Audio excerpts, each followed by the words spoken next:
Классно, буюрса, у нас гости очень классные, Устаз. Сонун конокторубуз бар. Прекрасный. Бүгүн ошол жүрөктүн руханий жагынан болсун, физикалык жагынан болсун, жүрөктөрдү дарылаганга аракет кылабыз. Кудай таалам айтат го, Алла таалам жүрөктөрдү оң жака да, сол жака оодарган Алла таалам. Эң башкысы ушул Алла таалага ушул итаат кылган, динге, иманга, исламга, Куранга багытталган бир жүрөктөрдөн болсун депчи. Кстати, пока не забыл. Еще же не началось. Оң жақ, сол жақты отпайсың. Бұл неме далили физикада да бар, ну, в физическом состоянии есть.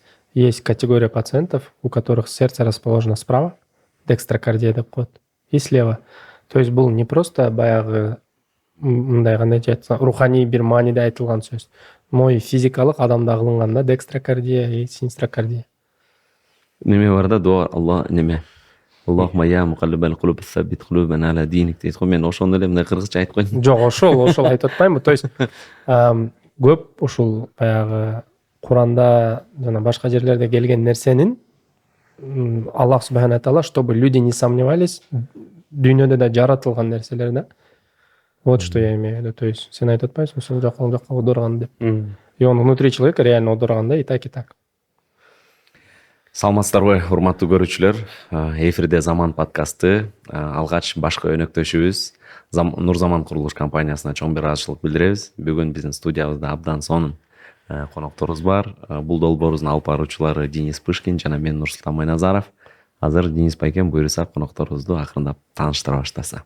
Чоң рахмат. Эң биринчиден ошол бизде Фархат Ажи Юсупов устазыбыз.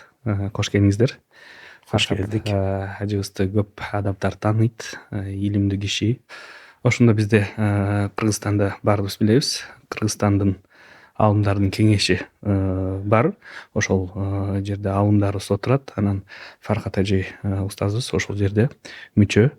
Анан көп адамдарга ушундай жакшынакай насааттарды айтып, жакшынакай мындай туура жолго багыттаган биздин чоң устаздардын бири. Жана ошондой эле кардиохирург Абай Турдубаев мырза. Буюрса биз мындай жүрөккө жакын темаларды козгогонго аракет кылабыз. Себеби пайгамбарыбыз саллаллаху алейхи вассаламдагы куттуу бир хадиси бар. Адамда бир денеде бир эт бар. Эгерде ошол таза болсо, бүтүндөй дене таза болот. Эгерде ошол кир болсо, бүтүндөй дене кир болот. Маани бергиле ал жүрөк дейт. Ошол буюрса бүгүн жүрөктөрүбүздү ача турган, жүрөктөрүбүздү ойгото турган, тазалай турган бир жакшы сонун бир маек курабыз деген үмүттөмүн.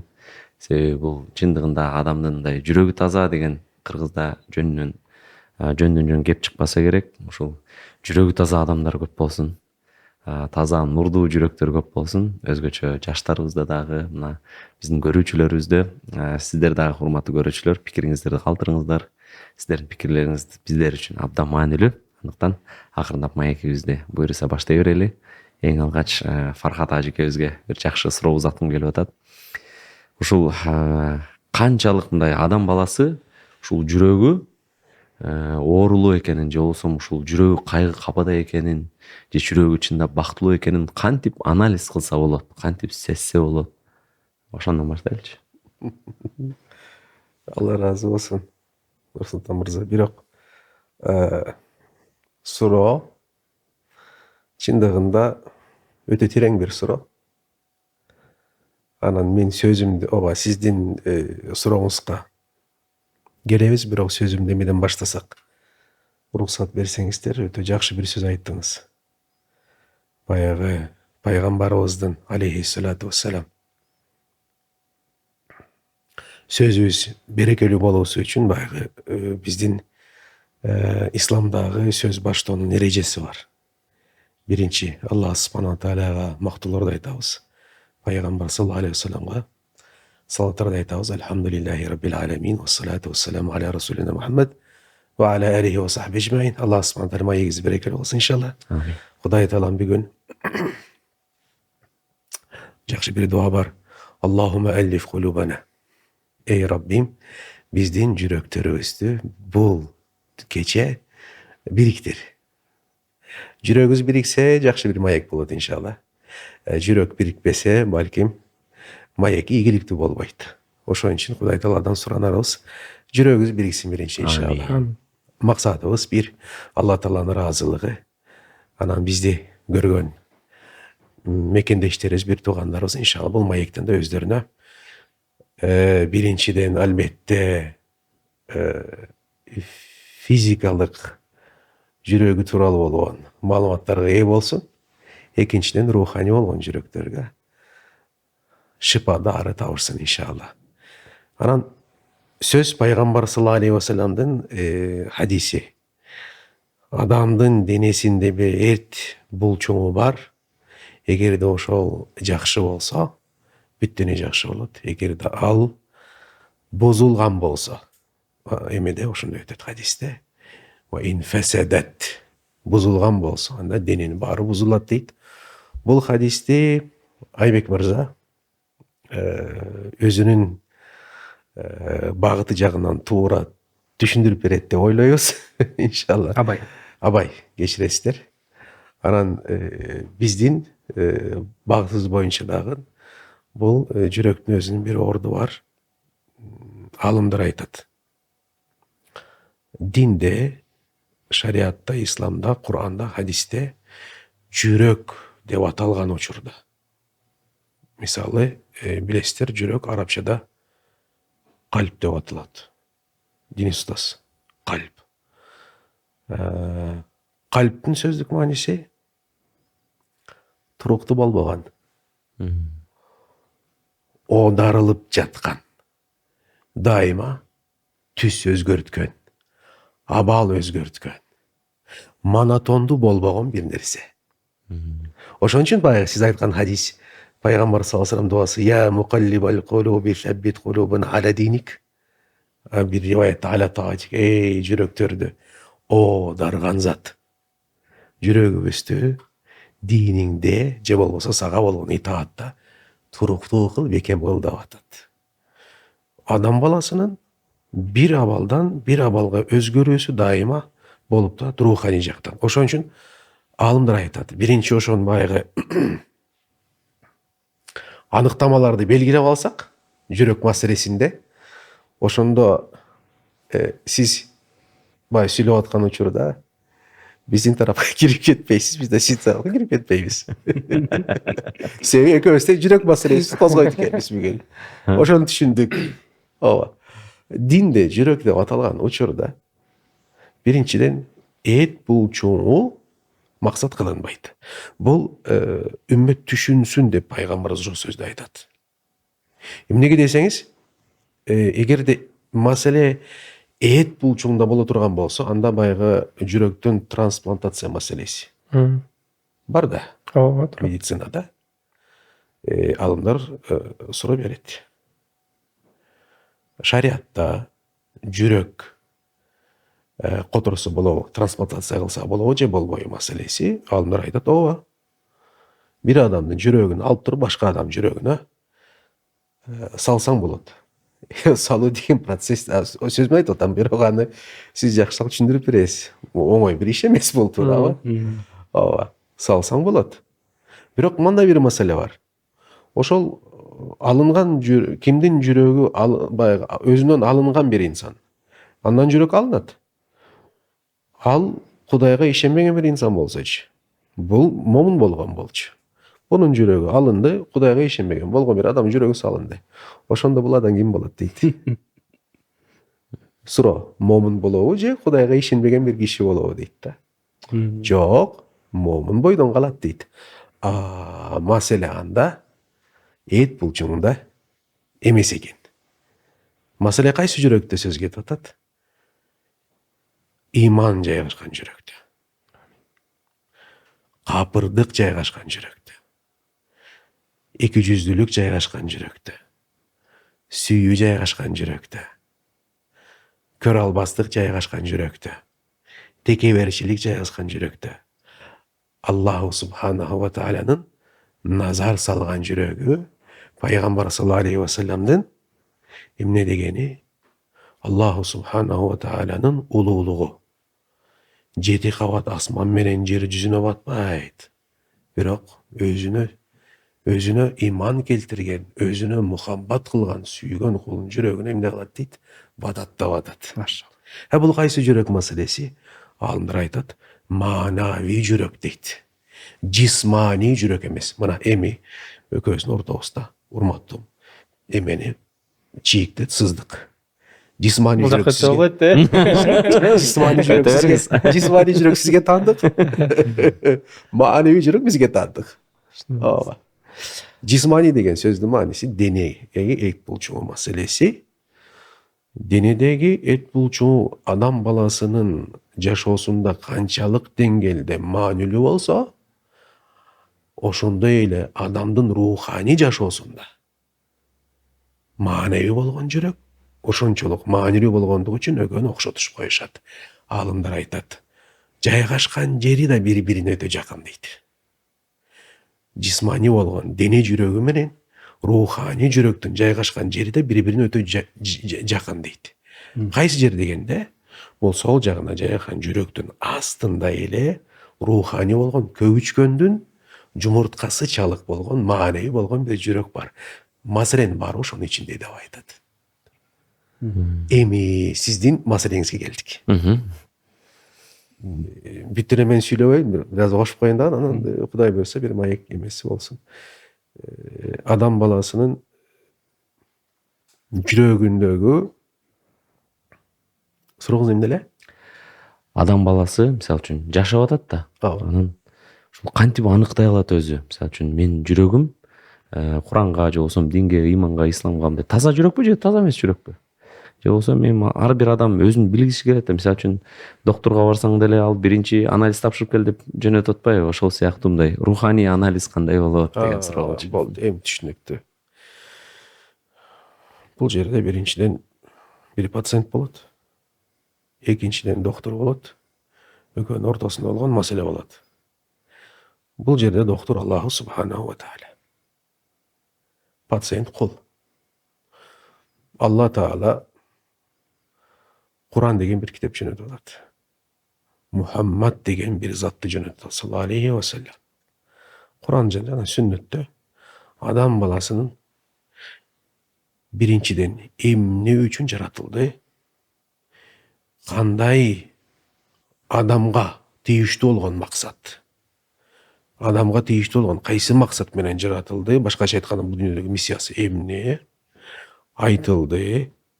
Анан бул дүйнө адам баласы үчүн бир сыноо.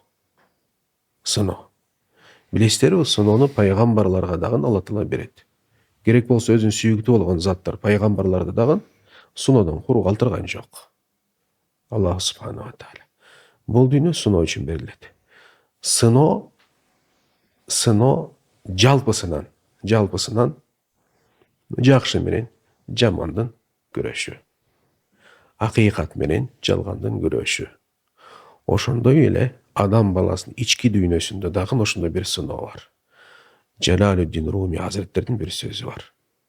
Фираун менен фараон менен Моисейди, Мусаны тарыхта издебей эле кой дейт. Ар бир адамдын ичинде бир фираун бар, бир Муса бар дейт. Ар бир адамдын ичинде күрөш.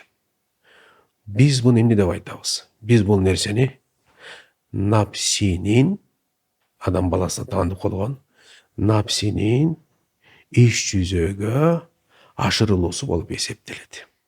Ал эми напси боюнча Аллах субханаху ва тааля өтө уникалдуу бир маселени айтат. Куранда Шам сүрөсү бар. Ва шамси ва духаха вал камари иза талада башталат. Дин устаз. Аллах субханаху ва тааля Куранда касам ичет турабы? Бул касам же 11 жолу, же 12 жолу катар менен келет. Бул касам. Эми караңыздар. Куранда касам эки чоң маани туюндурат.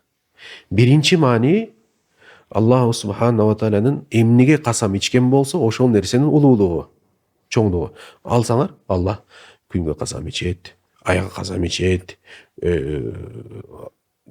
баягы заманга касам ичет. Адам баласынын кийлигишүүсү, адам баласынын таасир этүүсү, адам баласынын ошого окшош болгон бир нерсени алып келүүсү абсурд болгон, мүмкүн болбогон нерсеге Аллах субхана касам ичет. Туурабы? Ошонун улуулугун айтат. Экинчи маселе болсо мындан да маанилүү. Касамдан кийин келе турган нерсенин касамдан да өтө маанилүү экендигин түшүндүрүү үчүн келет дейт. Карасаңыздар, башкача айтканда, угуп жаткандардын көңүл буруу үчүн. Мен азыр вашшамси, мен күнгө касам ичем дегенден кийин даярдангыла, мен азыр өтө маанилүү болгон бир нерсени айтам деген сөз. Куранда бир да сүрө жок. 11-12 жолу Аллах субхана тааля катар менен касам ичсин. Демек, бул 12 жолу катар менен касам ичүүдөн кийинки келе турган нерсе 12 жолу маанилүүлүгүн эскертүү. Түшүндүңүздөр. Эмне дейт ошондон кийин? Вашшамсидан баштап келди 12 жолу касам ичет. Вашшамси ва духаха вал камари иза талаха ван нахари иза жаллаха вал лейли иза ягшаха вас самаи ва ма банаха вал арди ва ма тахаха ва нафси ва ма саваха. Которуштун кереги жок, касам келет. Себеби аз которо турган болсок, ачыктоого мажбурий боло калсаң, убакыт узалып кетет. Ва нафсин, Аллах айтат, мен напсиге касам ичем деп атат. Анан ва ма саваха, жана бул нафсин жараткан Аллах өзүнө касам ичип атат. Мындан кийин айта турган маселе ошол. Эмне дейт? Ва нафси ва ма саваха фаалхамаха фужураха ва тaqwaha. Биз дейт, ошол напсиге таквалыкты дагы, экинчи күнөөкөрлүктү дагы илхам кылдык, жүктөдүк дейт Аллах субхана ва тааля. Алымдар айтат, көрдүңүздөрбү? Адам баласы жаратылышынан эле напсиге Напси болбосо имтихандын, сыноонун баркы калбайт. Напси болбосо адам баласынын адамдык болгон даражасы аныкталбайт. Напси ошончолук жаман болгон бир нерсе эмес негизинде. Эгерде туура багыт берген болсоң. Ошон үчүн Аллах субхана тааля эмне дейт? Бир аятта айтат. Ал инсандар, бул напсиге болбогондор, напсисин тарбия кылбагандар, булар дейт, керек болсо айвандардан да бетер дейт. Аллах 3 аалам жараткан. Бир аалам бар, периштелер ааламы.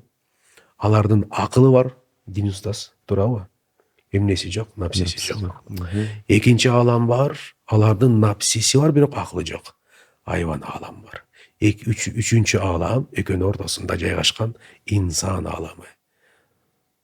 Акылы да бар, напсиси бар. Акылы үстөмдүк кылса, периштеге кошулат. Айвандык сезими үстөмдүк кылса, айвандарга кошулат. Эми ошол жерде сурооңузга жооп бул болуп атат азыр. Эми Алла Таала айтат: "Кад афлаха ман заккаха." Ким напсисин эмне кылган болсо, закка, тазкия кылган болсо. Тазкиянын сөздүк мааниси тазалоо. Бир нерсе жамандыктан арылтасың, тазалайсың, тазкия. Кад афлаха ман заккаха ва кад хаба ман дасаха. Ким дейт? Дас деген сөз арабчада баткага батыруу. Ким дейт напсисин күнөөкөрлүктүн баткагына батырган болсо, вакыт хаба. Эмне болду? Зыянга учурады дейт. А бул болсо, кад афлаха болот дейт. Биринчиси кутулган болот. Эмнеден кутулат? Тозоктон кутулат. Эмнеден кутулат? Аллахтын карынан кутулат. Кыскачасы бактылуулукка жеткирет. Эми адам баласында дейт, Имам Газали рахматуллахи алейхтин сөзү болуш керек. 360 жаман сыпат бар дейт. Туасы. Адам баласы туылду. Балагатка жетти, акылы бир аз иштей баштады. Жакшы жаман. Напсиси кичине. Баягы ойгоно баштады. 360 сыпаты бар, начар. Эми анын милдети өлгөнгө чейин, акыркы демине чейин 360 сыпатын, 360 жаман, начар болгон, жат болгон сыпатын 360 рахмани болгон, жакшы болгон сыпатка өзгөртүү болуп эсептелет. Күрөш ошондон ибарат болот. Мисалы, текеберчилик. Өтө жаман болгон бир сыпат, напсисин сыпаты. Кулдун милдети ошол текеберчиликти эмнеге, кичпейилдикке өзгөртүү болуп эсептелет. Ошол жерде алымдар айтат, оорулуу жүрөк ошондой болот дейт. Адам текебер болсо оорулуу жүрөк. Анын аныктамасы эмне? Текеберчилиги сыртка эмне кылган учурда дейт? Төгүлгөн учурда адам баласы билет ошону. Демек, менин жүрөгүмдө эмне бар? Бир кемчилик бар. Башкача айтканда, бул сыпаттар анын ким экендигин, жүрөгү кандай экендигин эмне кылат? Аныктайт. Маселе ошол. Мисалы, текеберчилик бир оору, руханий болгон бир оору. Жүрөктүн оорусу. Жисманий эмес, руханий болгон жүрөктүн оорусу. Текеберчилик. Андар айтат, текеберчилик деген эмне? Дегенде, текеберчиликтин аныктамасы бар. Сен качан өзүңдү башкалардан жакшымын деп көрсөң, сен текеберсиң. Молдо болсоң да. Айырмасы жок. Ошо эми Мен мисалы Фархат Ажи Юсупов отуруп алып, азыр сиз Нурсултан мырза, мен сизден жакшыракмын десем, текебер болом. Арабчада мутакаббир болом. Мутакаббир бул эмне? Бул Аллах субхана ва тааlanın асмаул хуснасын бирөөсү. Асмаул хуснасын бирөөсү. Бул Аллах тааланын сыпаты. Мутакаббирдик бир гана мага таандык дейт Аллах субхана таала. Текебир болгон инсан негизинде эмнени айтып атат? Я претендую на господство. Сен кимсиң? Дүйнөнүн байлыгы сеники болсун, айырмасы жок. Эң сулуу сен бол. Эмне болсоң бола бер. Бирок текебир боло албайсың сен. Себеби сен махлуксуң. Себеби сен жаратыксың. Халик, жаратуучу эмессиң. Эми пайгамбарыбыздын бирок өтө кызык бир сөзү бар бул жерде. Мен кана фи калбихи мисқалу зарратин мин кибрин ла ядхулул жанната. Кимдин жүрөгүндө кыпындай. Кыпындай которобуз, бирок билесизби, бул которулганда кыпын мисқал бул эмне? Эмеси? Салмак. Жок, мисқал салмак. Вес. Мера. Салмак. Эмненин салмагы? Зарра. Зарра эмне? Дүйнөдө эң кичинекей нерсе эмне болсо, алымдар ошондой айтышкан. Бул дейт, чаңдын бир данасы. Ошо молекула же атом да? Атом. Ошонун оорчулугу, веси канчалык болгон болсо дейт, жүрөгүндө эмне? Кибир.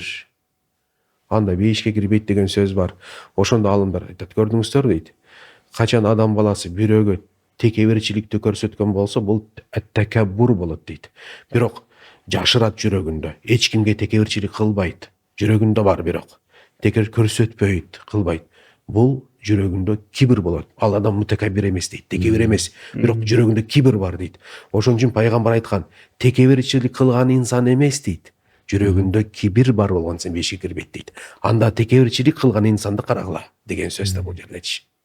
Аллах субхана таала мухафаза биздин баарыбыздын ошондой бир сыпаттан арылткан болгон болсун иншалла. Эми сиздин сурооңузга жооп ошол.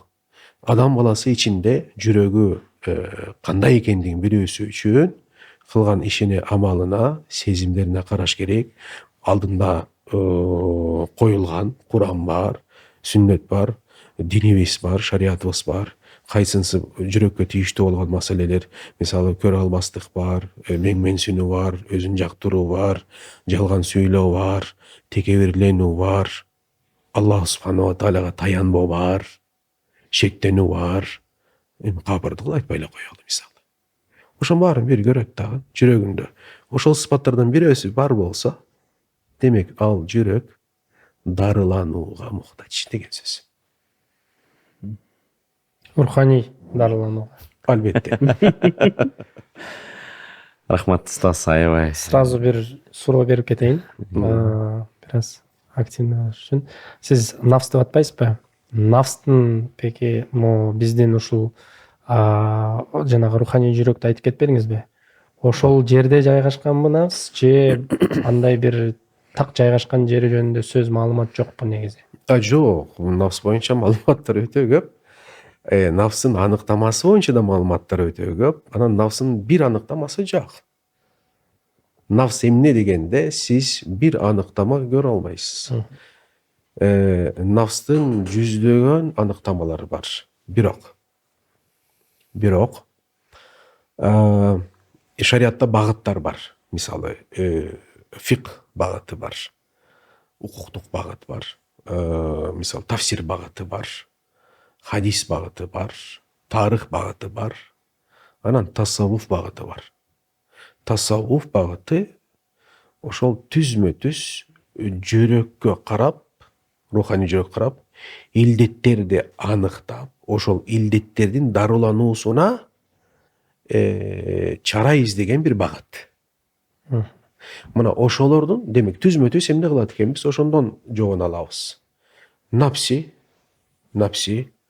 кадимкидей адамдын денесинде жайгашкан, бирок кандай десем, байкалбаган эмеси Location. Так. жок, тагы бар. Бирок заты белгисиз болгон. Мисалы, зат. Сиз адамдын затын аныктамасын бергенде айтасың да, сөөгү бар, эти бар, анан каны бар, тигиндей мындай бар деп турабы? Мунун заты аныкталган жок, себеби ал жөнүндө пикирлер айтылган жок. Бир хадис бар бирок. Пайгамбарыбыз деген, эгерде ичиңерде жайгашкан напсини көзүңөр көрө турган болсо, жисмани болгон жүрөк жарылат эле дейт да. Коркунучтуу ошондой. Коркунучтуу болгон бир зат. Жайгашкан жери, алымдардын бир сөзү бар. Жайгашкан жери эки каштын ортосу.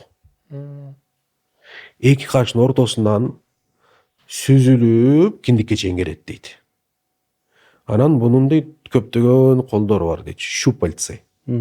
Адамды толук ээлеп алган дейт. Түшүнүктүү? Ээлеп алганда мына ошондой сыпаттар бар ортого чыгат. Себеби напси бул айвандык сезимдердин жыйнагы ичинде топтолгон, ошолорду гана иш жүзөгө ашырган. Себеби Алла Субхана Кур'анда айтат: «Ла убарриу нафси инна нафса ла аммаратун бису». Мен өзүмдүн напсимди арылтпайм, менин напсим дейт. Эмне жамандыкты гана үндөгөн дейт. Баягы Юсуф жана Зулейха энебиздин ортосунда баягы окуя бар го. Ошол жерде Зулейха энебиздин сөзү бул. Туурабы? Напси. Кур'анда напсинин эмнеси бар? Напсинин тарбия жагынан баскан тепкичтери бар. Эң башкы напси адам баласын аммара напси деп коет. Бир гана жамандыкты үңдөйт. Бир да жакшылыкты айтпайт. Жамандык. Бул дейт кимден напси дейт? Көбүнчө мыкачы инсандар, Аллахка ишенбеген, акиретке иман келтирбеген, бир гана прагматисттик жашоо менен жашаган бир инсандын напсиси болуп эсептелет. Экинчи кадам кичине жакшыраак бир напси дейт. Бул иман келтирген. Эмне? Нафсул лаввама. Бушайман болгон бир напси. Жамандык кылат, бирок жамандыктан кийин бушайман болот. Бекер кылыптырмын депчи. Бушайман болот, тооба кылат, башка. Кете берет. Анан нафсул мутмаинна бар. Толук кандуу бейпилдикке жеткен напси, ошондой бир напси дейт. Бул адамдын ичиндеги ошол напси жамандыкты үндөбөйт, толук кандуу моюн сунган, таслим болгон Аллах Субхана Тааляга жакшылыкты гана үндөгөн. Ошон үчүн Алла Таала ошол напси жөнүндө айтат го: «Я айятухан нафсул мутмаинна». Эй мутмаин, эй бейпилдикке жеткен напси, иржи иля раббики, Кудайыңа кайт. Кандай? Радиятын, сен Кудайдан разы, мардия, Кудай сенден разы.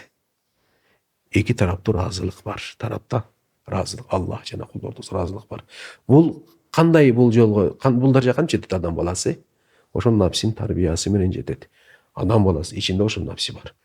Напси адам баласынын душманы болот. Бир гана шайтан алейхилана эмес. Бир сырттагы бир душманыбыз бар биздин мусулмандын. Ал белгилүү. Бир ичибиздеги болгон бир душманыбыз бар. Бул напси болуп эсептелет. Анан күрөшүүдө дагы өтө маанилүү. Сен дайыма напси менен күрөшөсүң. Төртүнчү да нафс бар да. Өзү 7 даража напси бар. 7 даража бар. ооба 7 дарача. Мен баягы эң жаманы менен ортосу анан эң аягын айтып атпадым. Напсиге тиет ошо. Баардык адам болосу. Кээ бир адам тилекке каршы. Биринчи эле тепкичтеги напси менен жашап ошо менен кете берет. Кээ бир адам бар экинчи напси менен. Ооба. Бул ошол напсини кадимкидей ичибизде болгон бир нерсе катары кабыл алабыз, ошо менен күрөшөбүз. Жайыркан жери ошо. Сөзүңүздү бир аз бөлүп кетсем, могу текеберчилик, напс жөнүндө айтып атпайсызбы? Личный практикадан бир кызык нерсе айтып берейин. Бул күндүгө болгон күрөш. Күндүгө болгон нерсе. Эми могу врач болуп иштегениңде ар бир эми Алланын пендеси айгайын деп келет экен да. Анткени ушу жүрөгү ооруйт, көзү ооруйт, буту ооруйт, айырмасы жок. Бир жери адам ооруганда жарымы Кудайга иштенип баштайт, жарымы ошо врачта баары Кудайдан, бирок ушул врач сиз баягындай себепкер болуп каласыз деп башташат да. Анан жанагы көйгөй маселеси дары дармек мененби же операция жолу мененби же жылуу сөз менен чечилген күндө ыраазычылык билдирип баштайт айтып. Анан эң вот эми ар бир адам өзү үчүн айтса болот да, ошо мен өзүм үчүн айта турган болсом, эң оор мен үчүн болгон күрөш бул күн сайын мактоо укканда же ыраазычылык укканда ошол күрөш да. Потому что келет доктор Абай, рахмат чоң, ушу жардам бердиңиз, Алла разы болсун, чоң рахмат. Сиз күчтүү врачсыз, сизде болду, кетти да. Ичиңдеги гурур, кибир, нафс баардыгы шайтан экөө кошулат дагы. Көрдүңбү? Сен ушундай укмуш врачсың, сенден башка врач жок. Сага келип атат, атат. Күндө ушул күрөш башталат. Спор, күрөш ичиңде. Анткени пендесиң да. Оюңа ар түрдүүлөр келет. Бирөө айтат, экинчиси айтат. Күнүнө 5 адам айтканда кечкиге уже сынып каласың. Не то что сынып каласың, эмоционально өчөсүң да. Кээде сомнение дагы кетет. Азыр дагы бир аз болгондон кийин ой дагы кетет. Ар түрдүү, ар кандай ушул мындай айтканда ситуациялар болот да. Анан же операция кылып, жаш бала операция кылып чыксаң, ата энеси ушундай көз жаш менен толуп ыраазы болуп айтат, ушул сизден башка эч ким бизге жардам бербеди дегенде ошол жерден тайып кетейин дейсиң. Өтө оор бир ошол маселе ортого келет да. Эми сиз ошону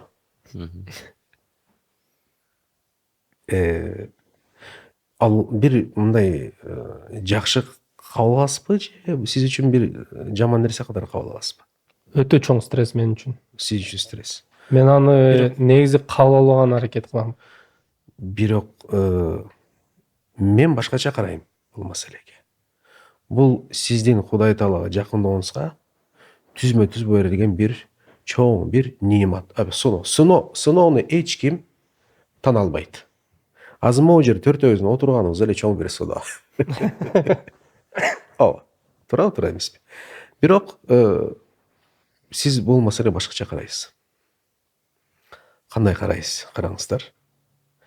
Сизге Алла Таала ошол жагдайды берип атат эмнеге? Башка сиз эмес, башка бир инсан. Мисалы, мени алыңыз, экөөбүздү салыштыралы. Балким менин Кудай Таалага жакындоом бир жума, белгилүү бир чекке чейин бир жума ала турган болсо, сиз ошол чекитке 7 саатта жетесиз. Эмне менен? Бул сөздөрдү угуу менен. Бул сөздөр сиз үчүн чоң бир сыноо. Напсинин эң жакшы көргөн. Түшүнүктүүбү? Башка айтканда, напси бул сөздөн просто балдейт. Жок, туура айттыңыз. Ошол айтып атпаймынбы, көңүлгө жагып атат да булчу. Мен сразу айтам, кечириңиздер, баары только Кудайдан. Андай сөздөрдү мага айтып мен сынабаңыздарчы дейм да. Өтө оор. Сиздин ошол жерде кыла турган нерсеңиз эмне билесизби? Өзүңүздүн булардын алдында эмес, Алланын даргөйүндө даражаңыз кандай экендигин биринчи ошону аныктайсыз. Чаң топурак да. Сөз менен айта албайсың да. Мен өзүмө көп бирде айтам, сен кимсиң дейм, мисалычы.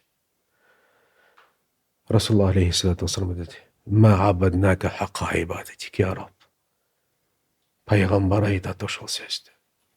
миражка чыккан, пайгамбардын даргөбүнө барган, менин сүйүктүм деген сөздөргө ылайыктуу болгон биздин пайгамбарыбыз. Кээ бир сөздө айтат: лаулака лаулаку ма халактул афлак. Эй Мухаммад, сен болбосоң ааламды жаратпайт элем деген хадистер заиф болсо мааниси туура деп айтат. Адам алейхисалам бейиштен куулганда тообосу кабыл болбойт, Арафатка барышат.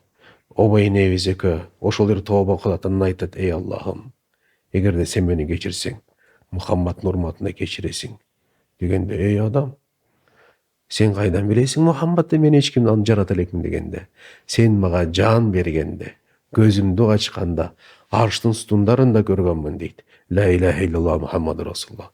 Ошондо айттым, шериги жок болгон улуу Аллахтын алдындагы бул ысым бир гана өзүнүн сүйүктүү болгон бир заттын ысымы болушу мүмкүн деп.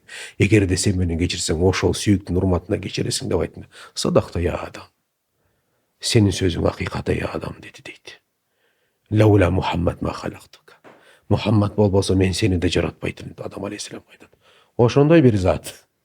Аллахка кайрылып айтат: я Rabbi, сен өзүңө ылайыктуу даражада мен сага кулчулук кыла албадым деген сөздөн кийин мен киммин? деген сөз. Бирок Аллах сизге ошондой нерсе бериптир. Кызмат кылып атасыз. Аллах сиз аркылуу шифа берип атат. Сиз аркылуу. Демек, мен аркылуу берип атат. Ошо мен үчүн чоң бир нимат экен. Эй Аллахым. А булар айткан сөздү булар түшүнбөйт айтат Аллахым. Булар түшүнбөй жатат. Түшүнбөгөн үчүн ошо нерсени айтып атат. Мен муну билем Аллахым. Сен кылдырып атасың ушуну. Сен каалабасаң бул болбойт.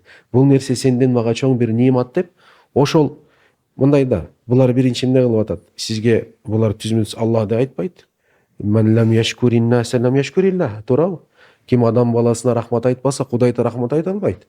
Эгерде сизге келип рахмат айтпай эле, сиз эй Аллахыма рахмат, Аллахыма ушундай дейсе, сиз отурасыз, сиз операцияны сиз кылдыңыз, анын рахматы кабыл болбойт. Келтирип биринчи айтат: мырзам, сизге чоң рахмат, Алла Таалага шүгүрлөр болсун деп айтса, бул туура болот. Ошол жерде сиз ортодон чыгып кетиш керексиз. Баягы руханий. Сразу ошонун сөзүн алып туруп, Аллахка эмне дейсиң? Алла Таалага жибересиң. Абу Бакыр Сыддык сыяктуу болосуң. Абу Бакыр эмне кылган? Келип Абу Бакыр Сыддыкты мактаганда, дароо бул сөздү Аллахка жиберет эле. Аллахым, сен менди жакшы билесиң. Маселе жабылды, бүттү. А бул нерсе эмне кылат? Сизди сразу көтөрөт. Лифта. Эми көрүүчүлөр Абайды балким жакындан тааныбагандыгы үчүн түрдүү суроолорго кабылышы мүмкүн. Кыскача аныктама берип коеюн. Абай Кыргызстаныбызда эң мыкты жүрөк хирургдарынын бири. Өзү эң жаңы төрөлгөн ымыркайлардан баштап улгайгандарга чейин ушул эң оор операцияларыбызды жасайт биздин кардиохирургия, мамлекеттик кардиохирургия бөлүмүндө. Өзү дагы ошол бөлүмдүн башчысы, жаш болсо дагы ошол чет өлкөдө окуп келип, мына канча жылдан бери кызмат кылып келет.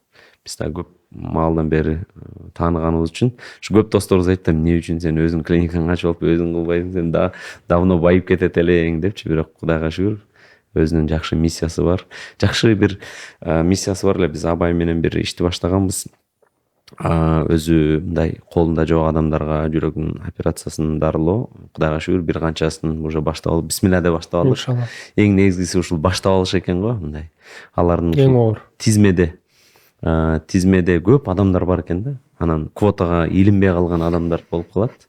Ошол да дайым бир Абайдын мүмкүнчүлүгү болгон кезде. Бир нерсе кысырып койсом болобу? Унутуп калбайын. Имам Шафидің сөзі бар. Әл илму наван. Өзі илим эки түрдү дейт. Илим деген нерсе өзү эки нерсе болот дейт. Әл илмул адиян вал илму абдан. Бир дин илими болот, экинчи дене илими болот дейт. Эмнеге деп суроо берилгенде айтат: хайрун нас анфаун нас. Инсандардын эң кайырлуусу, Аллахка эң жагымдуусу, Аллахка эң жакыны, адамзатка эң пайдалуу болгон дейт. Ошон үчүн биздин сиздин кылган өзгөчө эмеңиз, ишиңиз түзмө-түз инсандарга пайдалык келген бир иншалла кызмат болот. Өтө Аллахтын Мен- берген бир нематы. Абайга бир суроо бергим келип атат. Абай негизи ушул жүрөккө тамыр аркылуу кирет да, буттун тамыры аркылуу кирет. Ушул негизинен ушул операция кылып атып, ушул Алла Таала адамзатты кандай бир уникалдуу бир жанды катары жаратканын жөнөкөй адамдарга салыштырмалуу сиз дагы да сезсеңиз керек, бөлүшүп өтсөңүз. Эми мен көп сүйлөйм да. Сурооңузга рахмат. Негизи Дениз Устаз менен дагы бул маселеде анда санда айтып бергенбиз, сүйлөшүп, мен ушул кантип медицинага келип калдым азыр буга чейин Фархат ажыга дагы бир аз айтып. Бул маселени айта турган болсок, өз жашоомдо өткөзгөн нерсе ушул негизи лицейде окугам, 9-класска чейин. Жанагы нафс жөнүндө айтпадыңызбы? Ооба. Мен өтө мындай, кандай айтсам, уникалдуу ата энеме рахмат, үй бүлөдө өскөнмүн. Эң кичүү бала болгон үчүн. Анан ушул мен кичкей бала кезимде атам ушул күчтөнүп жүргөн убакты болгон. Ошондо өтө эрке бала элем. Ушунчалык эрке бала элем.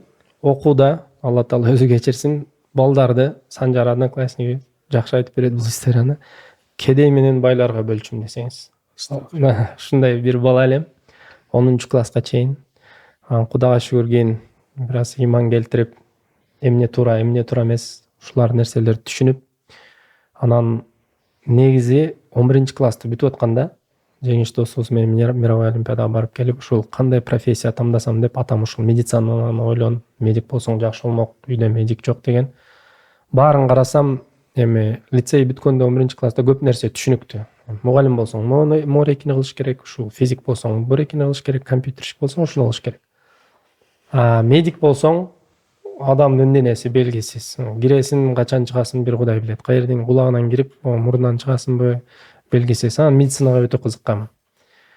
Анан ошентип туруп, эмнеге бизде 5 кол, көзүбүз ушундай көрөт, 2 бут, неге 3 эмес, 2 кол, неге 6 бармак эмес деген суроолор менен медицинскийге баргам.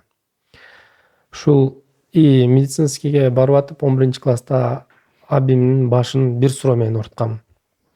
Пластический хирургия уруксатпы депчи. Анда эми 2 жыл дин менен кызыгып баштаганмын да. Анткени пластический хирургияга өтө кызыккам да ушул.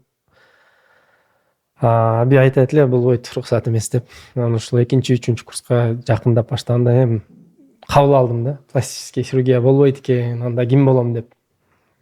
Гинекологияны ойлондум катуу. Анткени эми төрөй турган аялдар көп. Бул физиологиялык процесс. Ар дайым спрос болот. Анан абим менен 3-курста маектешип сурасам, эми бул дин жакка бир аз эми физиология түшүнүктүү, сен жакшы врач болушуң мүмкүн, бирок эми башка кыла турган жумушуң жокпу деген намек берди. Дедим, 2 профессияга такалдым 4-курста, нейрохирургия менен жүрөккө. Анан Нурсултан мырза айткан хадисте, сиз айтып кеткен, ошол хадис эң ушул ключевойлордон бирөө болду да. Ошол хадис үчүн кардиак хирургияны тандадым. Анткени анан сиз сонун нерсени айттыңыз, турбаган, постоянно движение болгон. Негизи адамдын жүрөгү бир орган, көздөй, мурдай, колдой дейли, же мээдей, бирок өтө уникалдуу. Мисалы башка органдарга 1-2 изилдөө кыласың, то есть любой органдын эми ашып кетсе 1-2 свойствосы бар да. Карай турганчы, эми почка дейли, результат мочени карадың, биопсия кылдың, более-менее түшүнөсүң да, кандай проблемага такалдың. Жүрөктө ушунчалык уникалдуу бир мотор десеңиз, ушунчалык даже ушул орустарда, кыргыздарда толтур анекдоттор бар. Жанагы уккансыңыздар керек, СТОго келет дагы, СТОшник моторист сурайт, ты чем занимаешься дейт. Я кардиохирург десе, о дейт. Я тоже, говорит, кардиохирург, только машину дейт. Почему вы больше нас зарабатываете десе, баягы врач ойлонуп барып туруп машинаны жандырат да айтат, ремонтируй дейт да. То есть невозможно, да, потому что адам жүрөгү постоянно согуп турат, өтө маанилүү нерсе. Ушул жүрөккө сиз Нурсултан мырза айткандай, көңүл бура турган болсок, жүрөк биринчиден эң маанилүү свойствосу бул эт, эт дедиңизби? Любой денедеги болгон эт кан тамыр менен камсыздалыш керек. Значит, жүрөктө кан тамыр бар, өзүн өзү кан менен камсыздайт. Алла Таала жана сизге айтпадымбы, Фархажа, эң уникальный инженер да. Уж элестетсеңиз, баягы биз бүгүн автономный энергия создавать этип жүрөбүз, күндөн батарейка кылайлы, анан неметели же сотовый телефондор. А бул жүрөк өзү соккондо жанагы аорта деген кан тамырыбыз бар, кан келет дагы өзүнө коронарный артерия менен өзүнүн этин өзү менен камсыздап коет. Автономия. Бул биринчи өтө уникальное решение, да. То есть это вечный двигатель, мындайча айтсакчы. Бул бир. Ал кан тамырларды изилдөө үчүн бул бөлөк бир билим эндоваскулярный хирургияда. Анан экинчиси, жүрөктүн ичинде көлөмү болот, объемдор и капкактар болот, клапандар. Аны жабыркаган башка бир оорулар. Ушул клапандар кандай акыбалда кыла турган десек, Алла Таала билим берген УЗИ деген нерсени берип койгон, эхо депчи. Капкактарды башкача карайбыз.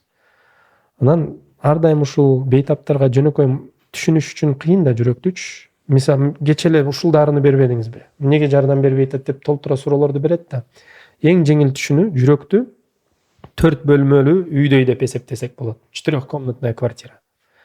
Квартирада бир комнатадан башка комната эшик аркылуу кирип чыгабыз. Ушул эшиктер жүрөктө бул клапандар да. Субханалла. Эшик бузулса, биз кимди чакырабыз? Жана плотник, который эшик менен заниматься.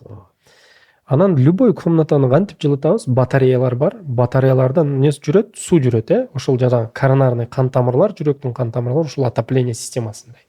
Эшик менен отоплениянын байланышы жок. Бирок экөө тең бир комната же ушул неме үйгө кызмат кылат. Бирөө жылытат, бирөө адам киргизип чыгарат. Анан бул жерде бүттү десең, Алла Тааланын изобретательностуна караңыз.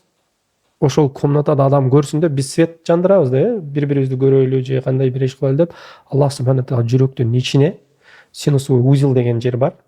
Ушундай бир точка берген, точка десек болот, ученыйлар там сеть сплетений дейт, но это жүрөктө единственный жалгыз бир жер өзүнөн өзү энергияны неме кылат да, жаратат. Өзүнөн өзү. Мен пациенттерге түшүндүрөм, обычно айтам, бул кадимкидей күн чыгып киргендей бир берекет, бир керемет. Анткени биз күндүгө күн чыгып кирген көнүп калганбыз да. Көп деле көңүл бурабыз да, чыкты кирди, там бүгүн туманна какая погода болду, ушу түгөндү биздин билимчи. Бирок элестетсеңиз, ошо баягы физиктер, ученыйлар билбейм эмне, бул звезда дейт, баягы большая самая планета, бир нерсе дейт, бир укмуш нерсе да алар үчүн. А муну бирөө тегерентетип атат, макул, жер тегеренеби же ушул күн айланабы, бул эми башка бир маселелер, бирок күн чыгып киргени бир өтө уникалдуу нерсе.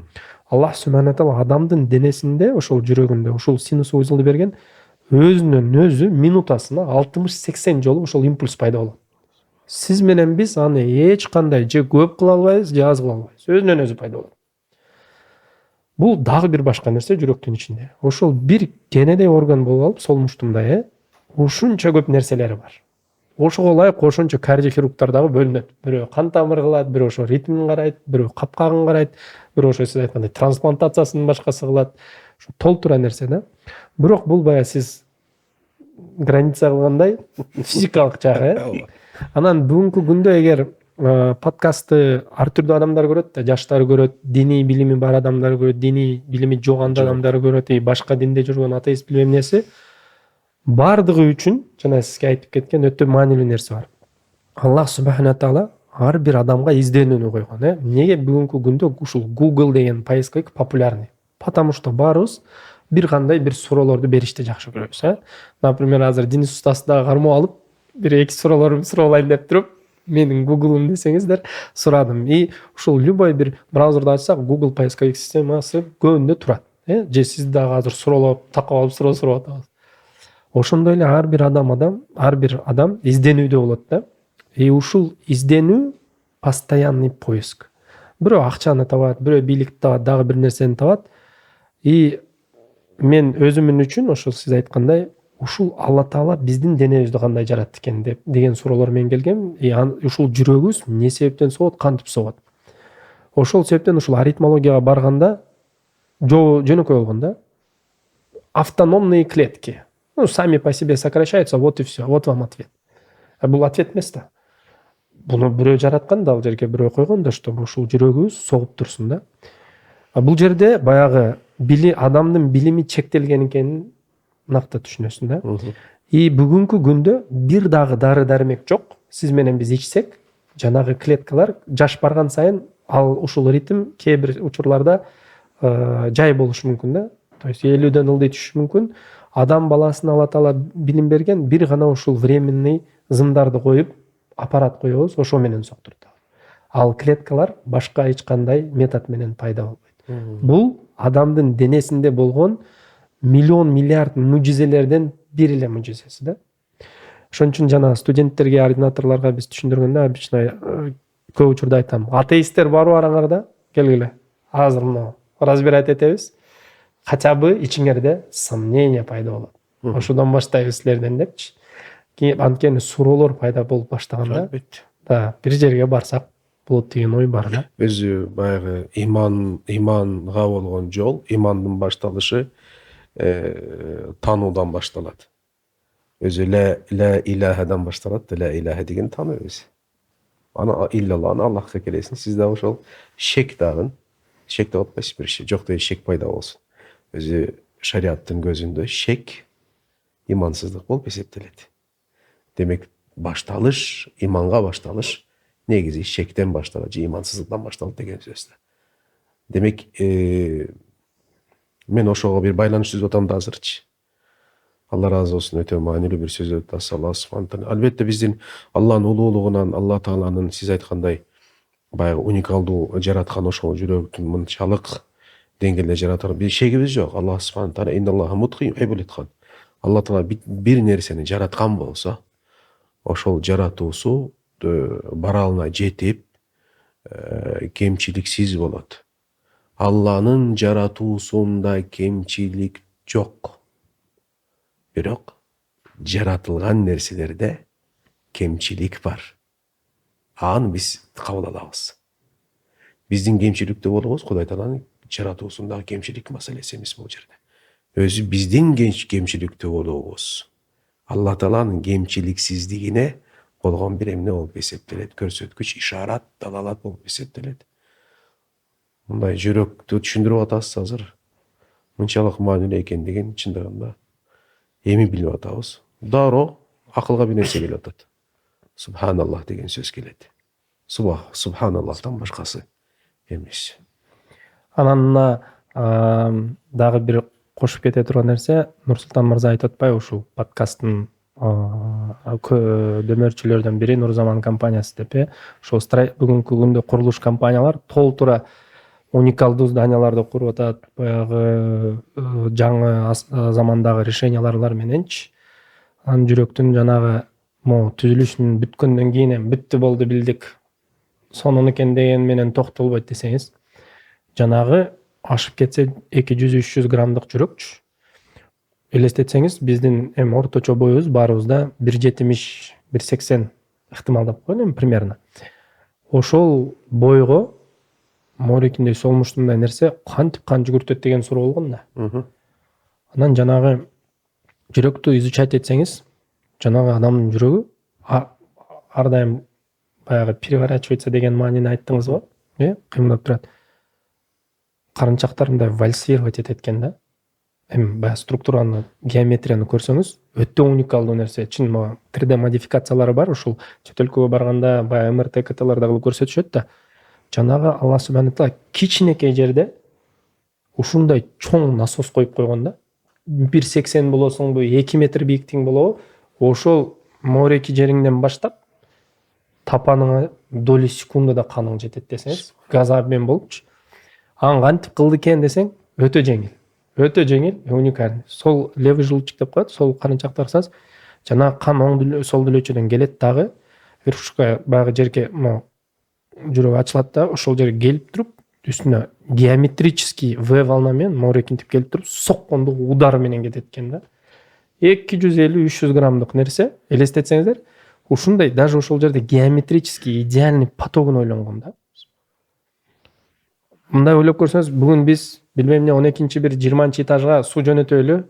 Астыда айтат, дайте нам 200 квадратов, там большой насос нужно ставить, напор нужно поднять дейт. Аллах субхана таала адам жүрөгүн солмуштундай эле кичине кылган, бирок ошол тапанга минутасын 60-80 жолу соксо ошончо жолу жөнөтүп салат да, кандай десеңиз газа менен барып эле. Бирок биз муну эч качан ойлонбойбуз да, анткени бул бизге берилген, көнүп калганбыз, эртең ойлондук, ойгондук, баардык жумуштарыбызды кылдык, унуттук. Адаттагы процесс деп эле кабыл алабыз. Анан бүгүнкү күндө эсли мо ИИ, искусственный интеллект деген нерселер көп болуп атпайбы, IQ, ушул бүт маселеси. Анан азыркы жаштар жакшы билет, эмоциональный интеллект деген пайда болгон. Баягы жана сиз сөздүн башында айтып атпайсызбы, жүрөк физикалык жагы бар, руханий жак депчи. Анан современный ушул наука жагы дагы бар да, анан популисттер дагы бар да. Ушул эмоциональный интеллект каерден келет, неден болот, каерде жайгашкан деп эгер тагыраак карасак, ошол физикалык жана руханий жүрөктүн байланышынын ушул состояниясында, жана айтып кетпедимби, ушул адам ар дайым бир изденүүдө, көбүрөөк акча тапкан изденүүдө, элдин признаниясын алган изденүүдө, жакшы жумушта өскөнү изденүүдө, же биз азыр, например, иншалла дейли, билим алууда изденүүдө деген нерселердечи, ушул эмоциональный интеллект адамды ары же бери кылып турат экен да, ар дайымчы. И ушул изденүү менен качан биз баарыбыз Аллах субхана таала табып, жана Кунг-фу панда мультигинде биринчи чайсында внутреннее урмитрение дейт го, баягы пандачы, оранжевый. Ошого келгенде биздин баягы Куранда, если адашпасам, мен сиздей билимим жок, счастье деген сөз, адашпасам, бир жолу айтылган, яно в раю деген мааниси, яно в раю делген да. То есть бул дүйнөдө бир дагы Алланын пендеси полное счастье табылбайт экен да. Анткени бул дүйнөдө ошондой, жо адашсам сразу албаңыз. Ла рахата фи дунья. Дүйнөдө рахаттык жок деген сөз бар. Ошол мааниси Абсолютное счастье невозможно. Да, вот. Поэтому ушул эмоциональный интеллект бизде жөн койбойт экен да. Бул дүйнөдөчү, ошон үчүн ар дайым адам жашоо жагын изденип турат экен. Мен эмне себептен муну айтып атам? Мен ушул изденүү менен ушул профессияга келип калдым да. Кино көрүп отурдук, Денис байке. Негизи ушундай бир жүрөк боюнча ушундай сонун маалыматтарды бериптир Абай. Анан чындап айтканда ушундай органдар кишинин ичинде толтура, ар кандай функцияларды аткарган. Анан негизи ошол бизде миллиондай химический, физический процесстер болуп атпайбы ичиндечи, ошол дененин ичинде эле. Анан биз ошол процессти эч качандай контролдой албайбыз да. Ошол процессти албетте Алла субхана таала өзү эметип атат да. Даже мындай тамакты ала турган болсок, биздин жумушубуз эмне? Отузга салабыз, чайнайбыз, жутабыз, болду. Ошол менен иш токтоду да. А бирок биякта ошол клеткаларга расщеплять этип, анан бул витамин бияка кетсин, бул витамин тияка кетсин, анан тияка кетсин, миллион мындай завод иштеп атат. Ошол заводдо миллион деген эмелер да, мындай кызматчылар бар да. Жумушчулар бар да. Анын баары иштеп атат. Анан бирок биз ошону билбейбиз, анан бул биздин контролдо эмес да. Анан негизги ошол нерсени ойлонгон киши албетте бул мени Алла субхана таала жараткан. Ошол нерсеге келиш керек да, акылы менен. Ошондуктан арабтарда эме Алымдар айтат го, ман арафа нафсаху факат арафа роббаху депчи. Ким өзүндү тааныган болсо дейт, албетте ал эмне дейт? Аллахты тааныйт да. Ошондуктан Куранда да аябай көп аяттар келет экен, мындай көп аяттар кайсы сөздөр менен бүтөт? Лааллакум ятафаккарун. Возможно, вы будете размышлять. Ой жүгүртөсүңөр, балким депчи. Ошондуктан ой жүгүртүү албетте туура ой жүгүртүү албетте бизди мындай акыйкатка алып келет. Аллах бар экендигине алып келет. Ошондуктан ушундай өзүбүздү тааныган болсок, албетте ошол Аллахты тааныйт экенбиз да. Өзү бул сиз Денис мырза ой жүгүртүү маселесин козгоп атпайсызбы? Өзү шариатта, исламда ой жүгүртүү өзүнчө чоң бир ибадат болуп эсептелет. Кулчулук, мисалы намаз бир кулчулук, орозо бир кулчулук. Жакында экөөбүз умрага барып келдик. чоң бир колчулук туурабы. Алла насип кылды. Рамазандын акыркы 10 күнү Денис устаз менен бирге өткөрдүк. Маш. Алхамдулилlah. Бизге да насип. Чоң бир амин. Чоң бир колчулук. Ой жүгүртүү да ошондой чоң бир колчулук. Бирок ой жүгүртүү туура айттыңыз. Туура бир ой жүгүртүү керек. Качан ой жүгүртүү туура болот дейт. Ошол себептен биякта айтылган сөзү таман эле. Мен арафа нафсе факад арафа рабба.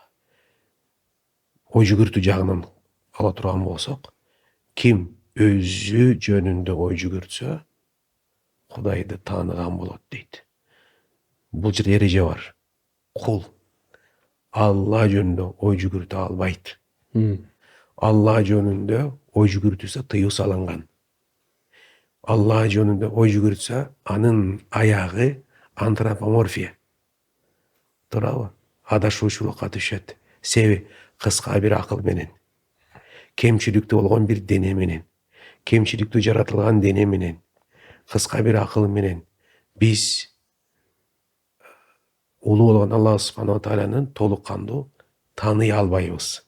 Ошон үчүн Алла жол көрсөттү. Куранда аят бар. Биз аларга өздөрүнүн ичинде биздин бар экендигибизге, кудуреттүү экендигибизге далилдерди, аяттарды жараттык жана ошолорду аларга көрсөтөбүз деген аят бар. Көрсөтөбүз. Мына сиз азыр ошону бизге, Аллах бизге сиз аркылуу ошону бизге эмне атат? Көрсөтүп атат. Алла бизге сиз аркылуу жүрөктүн ошончолук, дененин ошончолук маанилүүлүгүн, канчалык мындай уникалдуу экендигин бизге Алла көрсөтүп атат. Ошол жүрөккө карап туруп Кудай Тааланын кудуретин эмне кылып атабыз? Таанып атабыз. Ман арафа нафса факад араф, ким өзүн тааныган болсо, Кудай тааныган болот. Ошон үчүн ла туфаккиру фил халиqi бел факкиру фил махлуqi. Халик, жаратуучу жөнүндө ой жүгүртпөгүлө. Бел факкиру фил махлуq. Аллах эмнени жараткан болсо, ошол жөнүндө ой жүгүртүп. Туура ишенем, ошол ишенем болуп эсептелет. Мо чектелген деп атпайсызбы? Билимчи ушул жөнүндө бир болгон окуя айтып берейинби? Өтө балким ушул үчүн болгон окуя. Бул окуя 4 жыл мурун болду го дейм. 4, может 3,5 жыл мурун болгон окуя. Ковидтен кийин бекен, адашпасам. 40 күндүк бала төрөлөт, аритмия менен төрөлөт. Баягы жаш бала. Анан подозрение ой боюнча врачтардын ошол внутриутробный инфекция менен ооруганбы же кандайдыр бир себептер болуптур. Анан төрөлгөндө баланын аритмиясы болот. Негизи ошол жүрөгү 260-280 менен согуп туруп алат да. Жанагы жаңы төрөлгөн баланын жүрөгү. Ошондо баягы салыштырмалуу кандай болот? 1,5 эсе көп. 1,5-2 эсе көп. Салмагына карата, болжол менен айтсак, 260-280ге чейин барат. Анан жанагы жаңы төрөлгөн бала кичкей болгон үчүн бат соккону эми коркунучтуу, бирок өтө деле коркунучтуу эмес да. Анткени жаш кичике балдар жакшы компенсация кылат. Бирок врачтар жакшы кылышкан, ошол төрөлгөндөн роддомдон кийин ошол Ахмадет больницасына, детский больницага которот. Ошол жерден врачтар дарылап жанагы ритм восстановление деп коебуз, то есть ордуна келтирген аракет кылат. Ордуна келет, 1-2 күн кайра аритмия болот ошол баланын жүрөгү. Ошентип бир больницада 10 күн жатат, кийин дагы 30 күн ошол больницага чыгып туруп кайра келет. Ошентип 40 күнгө толот бала. 40-күн жана больницадан уже врачтар айтат: кечиресиз, биз сиздерге жардам бере албайбыз. Кыргызстанда эч ким сиздерге жардам бере албайт. Чет өлкөгө баргыла, Турция же Россияга. Ошол жерде кайрылгыла дейт. Ата-энесинин колунда эми анык билбейм, анткени изилдеп чыккан эмесмин, бирок түшүнүгүм боюнча каражаты жок болот же ошол бала менен барганы коркот, анткени жолдо көз жумшагандай болот деген коркунучта болушот да ата-энесичи. Самолет берилет, выдержит, не выдержит деген маселе менен. Кандайдыр бир себептер менен биздин больницага келип калат. Анда мен Кыргызстанга кайтышыма 2,5 жыл болуп калган. Эч ким деле билбейт мен жүргөнүм, киммин, мен эмне жумуш кылам. 28 жаш, 29 жаштамын. Эми биздин медициналык академик улуу адамдарга салыштырганда мен бир жаш эле баламын да. Эчтеке билбеген. Анан коридордо жолугуп калат. Мындай карайм. У вас такая аритмия. Надо восстанавливать ритм дейм. Жанагылар карап, нам бизге ошону айткан, бирок эч ким останавливать эте албайт, ушундай деген. Эми биз билимин жагын билебиз да. Анан мен айттым, эми эч ким кыла албайт дегенде бул өтө мындай опасный маселе деп атпаймынбы? Если сиздер азыр биз баягы билимибиз жеткен, медициналык жакын айтсак, медикаментозный, то есть дары берилет, весисине карата жардам берилсе, току менен урулат, восстанавливаться этилет, болду дедим. Бул өтө чоң бир маселе эмес. Буну любой эми детский реанимациясы бар больницаны кылышты билиш керек. Эми биз Москвадан келгенбиз, оюбуз баары бирдей да. Ал жерде омуркайлар көп, эми опыт дагы көп болуп калган да, Аллага шүгүр. Анан айтабыз, апасы ойлонот, ата энеси ойлонот, анан макул дейт. Анан биздин дагы улуу немеси тажрыйбалуу көп агайлар айтат. Эй, абайла, бир нерсе болсо ата энеси, туугандары проблема болосун дейт да. Мен адамдан корксом, анда жумушту таштап туруп башка бир жумуш кылышым керек. Отделкага барайынбы, таксист болоюнбу, бирок баары Алланын оюнда. Алла субхана таала шифасын берсе берет, бербесе берет. Менден эмне? Мен проводник элемин. Турат. Да, ну то есть мен билимими кылам, билген, то есть кыла турганды кылам, а дальше Алла субхана өзү чечет. Ата энеси макул болот. Мен айттым, мен пендемин. Эмне кылышты билем, бирок эффект болуп жок, субханалла, билбейм. 50/50, как Всевышний скажет, так и будет. Бирок мага согласие жазып бересиңер, колдон. Потому что бизде Кыргызстанда эмнегедир ушу толтур адам көрөм, Кудайга ишенем дейт, бирок гарантия барбы деген суроо. Эң көп Кыргызстанга берилген суроо, Кыргызстанда мага. Россияда орустар мындай суроо берген эмес, өмүрүмдө 5 жылда. Кыргызстанга келгенде 10 адамдан 9 ушуну сурайт. До сих пор сурайт да, гарантия барбы дейт. Чын хиджаб деле кийинген, сакалы деле бар. Же бисмилла, аузубиллахиминашайтанирражим деп сүйлөйт, сөздү башынан эметет, бирок гарантия барбы дегенде мээм сынат да. Потому что бул нерсе, эки нерсе бири-бирине так келбейт да мен үчүн. Анан жанагы информированный согласиясын, то, что бала өлүп калышы мүмкүн дегенди алдык. Баланы араң баарын менен согушуп атып реанимацияга жаткыздык. Массасына санадык, бир жанагы уколду бердик. Ритм восстанавливаться этпейт. Өзүнүн убактын күтөбүз. Жарым саат күттүк. Баягы дарыдан эффект жок, массасына экинчи дозасын бердик, жок. Жок болсо анда ток менен урабыз азыр, чтобы восстановить. Бир маалда восстановление болду, субханалла, сүйүндүк. Бирок баягы дары ушундай жеткен окшойт. Баягы пульсу түштү 2 эсе нормадан. Анан изолинияга кетти, жүрөк токтоду. Ана кинонун башталышын көрө бериңиз. Бала 40 күндүк, внимание, салмагы ашып кетсе 5-6 килограмм ашып кетсе. Кичинекей көгөрүп баштады. Дагы жакшы биз доступтарды заранее кылабыз да, детский кардиохирургияда. И бул өтө маанилүү нерсе, бир адам эчтеке кыла албайт, Там команда бир 20-30 адам бир кичинекей ушул баланы карайт. Анан жанагы баланын жашоосуна күрөшмөй. Жүрөк токтогондо эмне кылабыз? Же ошол баягы искусственный водитель ритма менен ток берип туруп соктурткан аракет кылабыз этти, же баягы реанимационный мероприятие качать этебиз. Жанагы дары импульсту блокировать эткен үчүн ток берсек дагы жүрөккө жүрөк сокпой койгон. Жооп жок, мышца не сокращается. Хорошо, качать этип баштадык. Мындай кичинекей баланы 2 кол менен эле качать этип койсок да, двумя пальцами большой руки. Анан качать этип атабыз. Протокол боюнча 35-45 мүнөткө чейин качать этебиз, токтойбуз.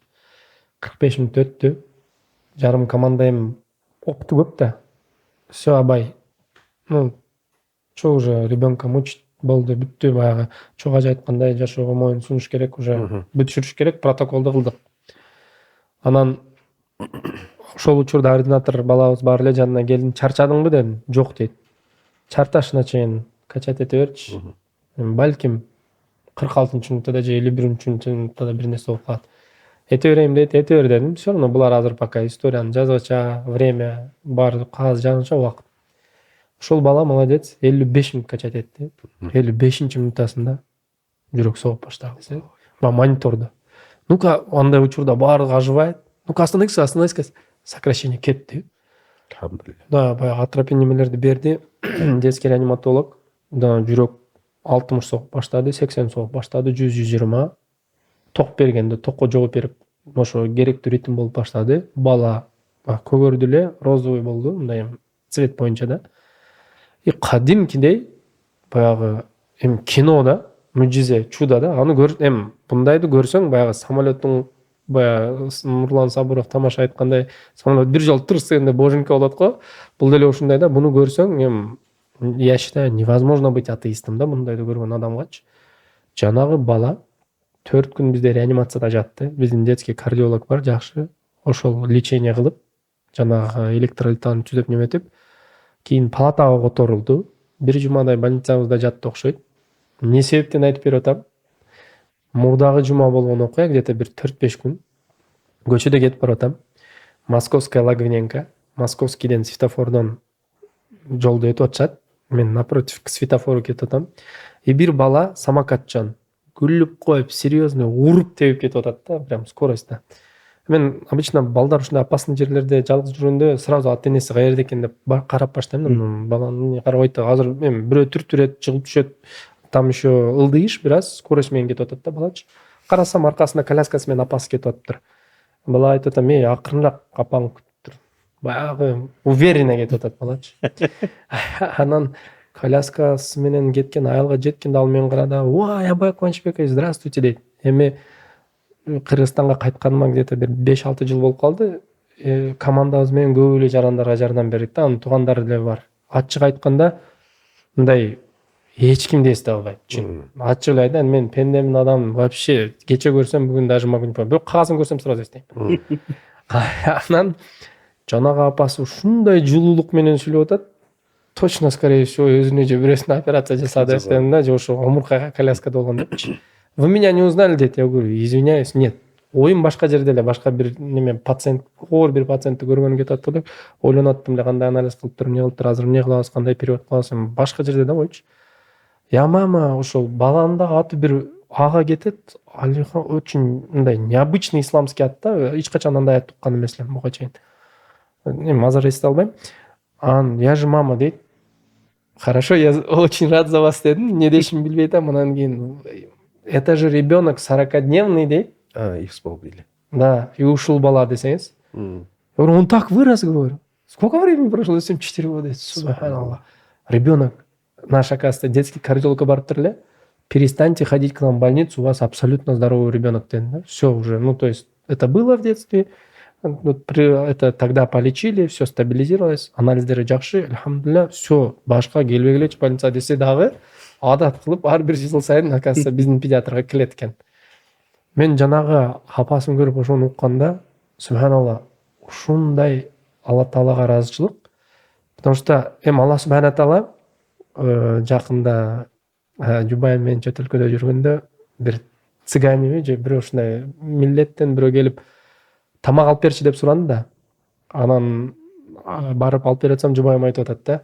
Да они у всех ходят уже, какой раз покупает, ну, то есть имею в виду там, я считала, пока стояла, 5-й или 6-й раз тот да. Я говорю, да хоть пусть 10 раз просят, мы же, главное, ну, не деньгами даем, едой. И логика кандай, булар эмнеге сага келип атат? Аллах субхана тааладан сураганда, о Аллах деп сурабаса деле, ниетинде да, муктачтыгы бар. Муктачтыгы бар. Муктачтыгды Алла көрөт. Анан Алла Таалага карап туруп, кайсы пендеме жөнөтсөм, по-моему, алып берет деп туруп, сага жөнөткөндө сүйүнүшүң керек деп атпаймынбы менчи? Анан бул жерде деле эжени көргөндө ойлоп атам да, я Алла Таала рахмат, что ушул балага бизди команда менен соопкер кылдың. Ушул бала 4 жашар жөгүрүп жүрөт баягы самокаттачы. Башкача бир сүйүнүч да. Анан ушулардын баарын көргөндө баягы Нурсултан мырзабыздын суроосуна жооп да, баягы частный клиникада мындай пациенттер келбейт негизичи. Анткени муктаж болгондор бар госко барат да. Демек биз жалаң гана бул маселеге материалдык жактан карабайт экенсиз. Аны айтууга кыйын. Анткени ошентсем чоң бир кандай айтсам, жаңылышка барып калышы мүмкүн. Потому что бунун маселеси көп да. Денис Устаз эсиңизде? Ковидке чейинби 19-жылы бир Денис Устаздын башын оорутканмын. Баса неме мененчи, эгерде пациент разы болуп акча берсе, ал халалбы, халал эмеспи? Анткени мен үчүн үй бүлө, то есть баламды особенности, баланы адал акча менен тойгозуу өтө маанилүү мен үчүнчү. Анткени халалдан жеш керек да аларчы. өзүң болсо эми өзүң жооп бересиң го. Ошондо Денис устаздын башын ошо мен оорутканмын да. Туурабы? Анан ошондо эмне дегенсиз айтып берсеңиз? Жок, эми негизи ошол пациенттер берген акча адал болуп эсептелеби же жокпу? Ошондо эгер эч кандай ставка болбосо, анан Талап сиз болбосо, эч качан алардан эчтеке үмүт кылбасаңыз, анан күтпөсөңүз, бирок алар ошол чын жүрөктөн бул сиз үчүн мындай сизге ыраазычылык, рахмат катары берилсе, ал боло берет деп айтсам керек да, ушундай болсо керек. Ошондой айткансыз. Тупа-туура. Куттум ушундай айткан да, то есть если цифра айтылбаган болсо, ушул неметпесе, Шарт коюлбаса, шарт Шарт коюлбаса, коюлбаса, бул негизи адал болуп эсептелет деп айткан да. Поэтому сиз Жок, айткандай ошол өтө оор нерсе да. жок, менин айткан нерсем ошол атат. Мисалы биз өзү ислам динибиз бул жашоо образы да. Бул бир гана 5 вакыт намаз менен чектелбейт. Буйрук берилген ибадаттарды аткаруу менен же мындай туура эмес болгон бир сөз, кутулуу менен чектелбейт. Адам баласынын жашоосу качан толук Кудайдын ыраазы болгон бир жашоого айланат, баскан ар бир кадам айырмасы жок. Кайсы багыт менен кетип атат? Баскан ар бир кадамында эй Раббим, менин кылган иштердин баары сенин ыраазылыгың үчүн болсун деп. Мисалы, адам баласы эртең менен үйдөн чыгып кетсе, кечке чейин иштесе, үйүнө кайтса, бирок бул нерсени чыкпастан мурун, үйдөгү эшигин ачпастан мурун ача элек, даяр эшигин ачып чыгып кетет. Жүрөгүнө бир карап туруп, ошол жүрөгүм, менин бүгүнкү жүрөгүмдө эмне бар? Жүрөгүнө караса, жүрөгүндө, эй Аллам, рызкымды берүүчү сенсиң. Мени жарата элегине рызкымды жазып койгонсуң. Мен рызкым келет. Бирок сен буйрук бергенсиң, бул рызкыңды адамдан тап дейт. Алланын буйругу ошол. Себеби биздин этикадта, ишенимде арамдан да рызык болот. Рызык арамдан да болушу мүмкүн. Сен мага буйрук бердиң. Мен рызкымды адалдан табайын. Үй бүлөм сиз айткандай. Мен үй бүлөм өтө маанилүү. Адал азык менен азыктандырышым керек. Аларга адалдан алып келишим керек. Себеби пайгамбар айтканда, жегени арам, ичкени арам, жаткан жери арам. Фа анна юстажабу ла. Анын батасы кандай кабыл болсун дейт.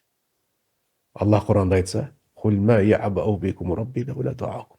Силердин батаңар, дуаңар болбосо, Алла силерди эмне деп барктасын деген аят бар.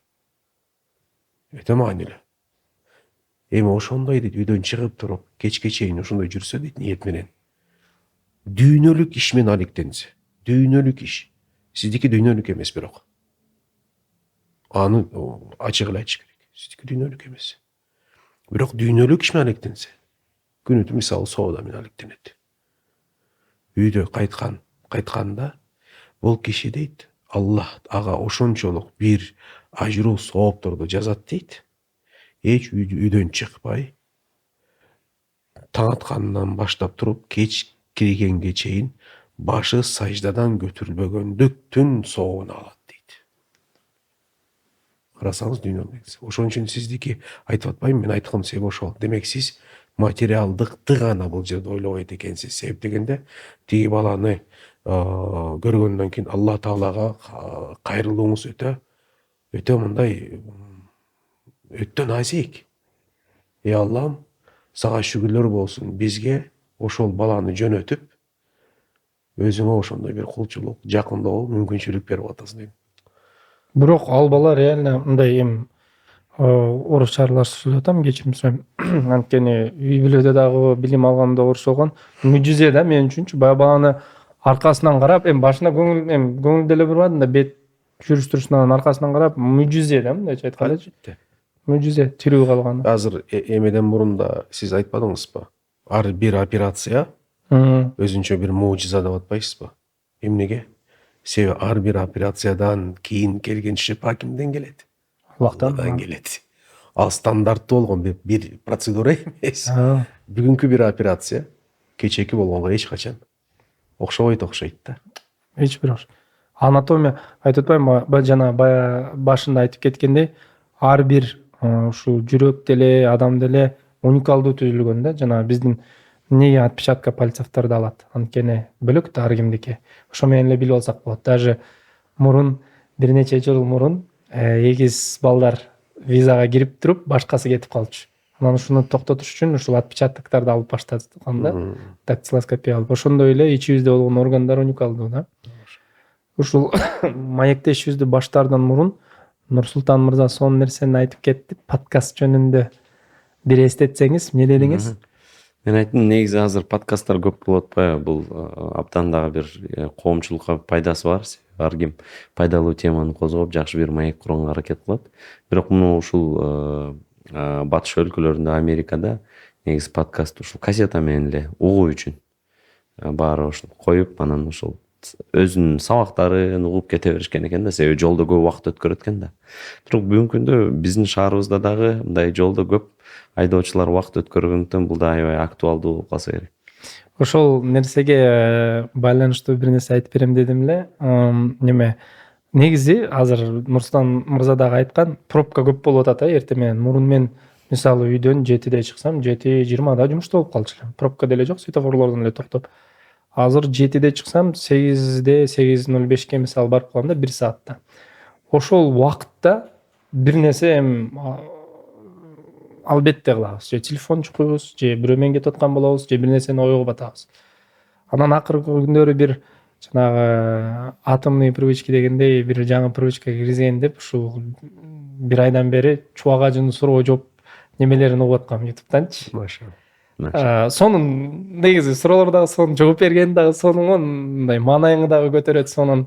Анан бирок Нурсултан мырза менен Денис устаз менен ушул Мирбек байке менен чыгарган подкасттан баштап ушул подкасттарын жакын досуң көрөйлү, кандай заман, эмне жөнүндө экен, эмнени сүйлөп аткан деп подкасттар негизи көп, негизи эле көп. Анан ушул 1 саат убактына бир угайынчы десем, 1 сааттан ашык экен. Акырына чейин укпадым, бирок экинчи күн баягы Алла Таала көрүп турат да, угуп коелу акырына чейин деп туруп 2 күн керек болду бугачы. Бир отуруп туруп 1 сааттан ашык көрүү кыйын экен. Буюрса ушул подкаст маселесине тийдик. Ушул Нурсултан мырза менен Денис мырзабыздын каттуу угуучулары биздин дагы подкастты көрсө, анткени сиз өтө маанилүү нерсени айттыңыз. Ушул нафс, сиз айткан нерселер ушул катталуучулар, подкастты көргөндөр качан көңүл бурат акырына чейин көрөт, өзүнүн ичинде тапкандар да бул нерсени. Сиз айткан нерселерди мен ошол айтып атпаймынбы, 9-класс, 10-класс өзүм ичинде таап угуп көп нерселер менен, анан даже ушул бүгүнкү күндө болгон нерселерге, сезимдерге тийди да. Ошол себептен ойлойм көбүнө бул өтө маанилүү болот дейм го, жүрөк.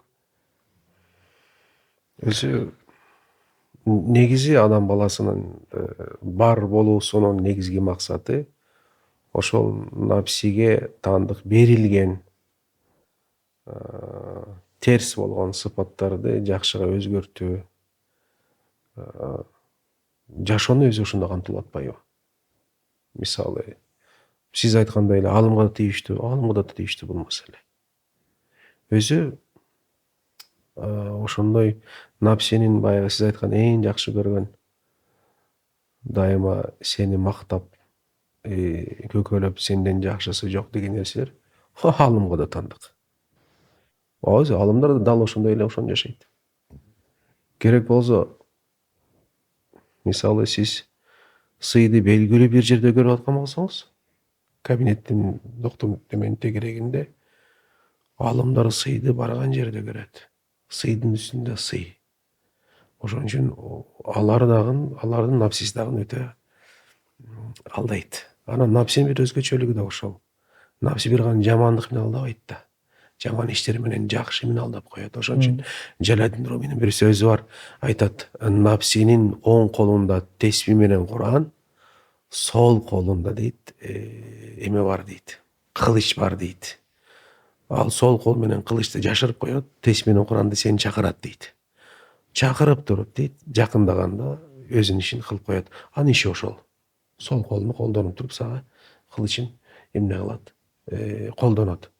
Ошондуктан бир маселе бар да, Напси алдайды. Напси алдайды. Напсинин адам баласына күндө колдонгон имам Газалинин сөзү бар. 5000 айласы бар дейді. Кээ бир жерде 7000 деп айтылат, кээ бир жерде 70 000 деп айтылат. Бул бир элестетсеңиздер. 5000 айла. 5000 прием, Хитрость, прием. Күндө бирок бүгүн колдонгон айласын кайталабайт. Эми он твой соперник. Күрөшөсүң, күрөшкө чыгып атасың. Пожизненно эменин ичиндесиң, рингдин ичиндесиң. Бирөө күрөшкө чыкканда, бирөө менен күрөшкөндө эмне кылат? 2 ай, 3 ай, 6 ай анын эмнесин, тактикасын, техникасын изилдейт, анан чыгат күрөшкө. Сен ким менен күрөшкө чыгып атасың? Айласын, 5000 айласын экинчи жолу кайталабаган бирөө менен чыгып атасың. Сени жакшы тааныган бирөө менен. Ошон үчүн сен аны тааный албайсың. Ошондой бирөө менен чыгып атасың сен. Бунун натыйжасы эмне? Натыйжасы Алла. Я Алла, мен ажысмын. Мен өзүмдүн напсини таануудан да ажысмын. Өзүм ман арафа нафса факат арафа деди, Рабба дедик го.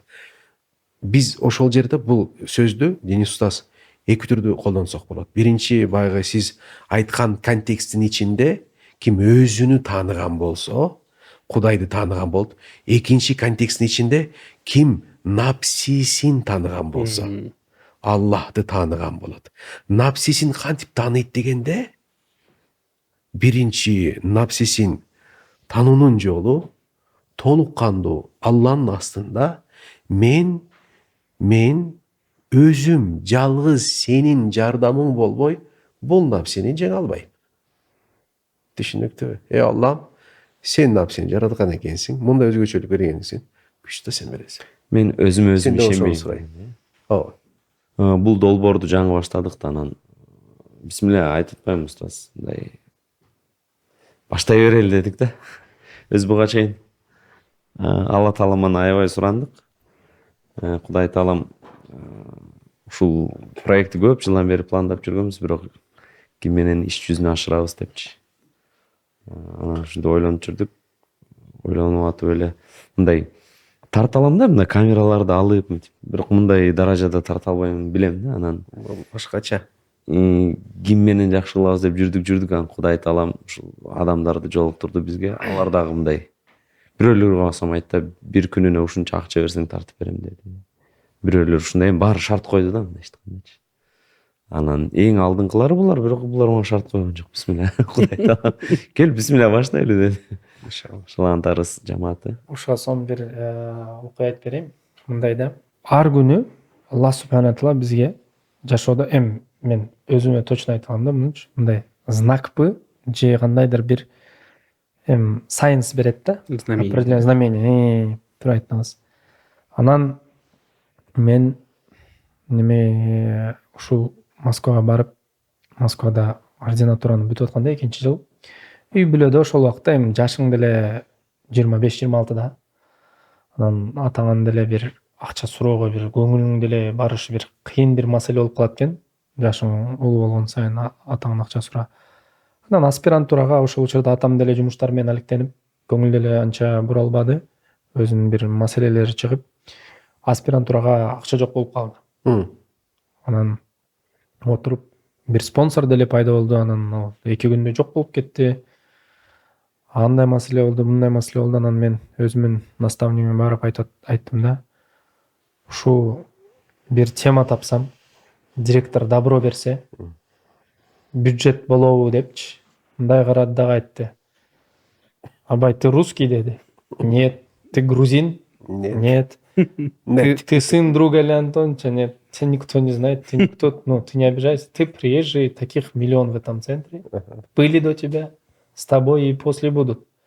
С чего вдруг? Же бюджет болуш керек, же бирөө неметиш керек. Имкансыз деди да, невозможно.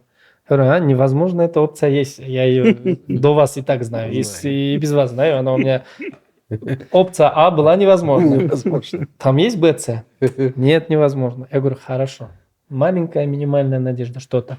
Ну, если директор тебя заметит, то что директор там, федерального центра, он бог и царь, ну, я имею в виду, утрируя, в этой больнице, его слово закон, да? И он что говорит, если он добро даст, ты, говорит, и бюджет будет, и финансирование, все у тебя Все будет. будет. Но турдым. 2 ай мурун директор получает патент на уникальную операцию. Прошел год на тот момент, и бир жыл 2 ай, и никто не делал исследования по этим операциям результат. В мире такую операцию делает он и его коллега в Америке. А у того ученик сделал исследование 400 дней наблюдения, 1,5 года. Мен алдымдағы по результатам директорских операций 30% описал, 4 листа, план, все это пришел. 2 жума директорды аңдыдым. Али Антонович это очень занятая личность, да? Это приближенный человек Путина, все дела.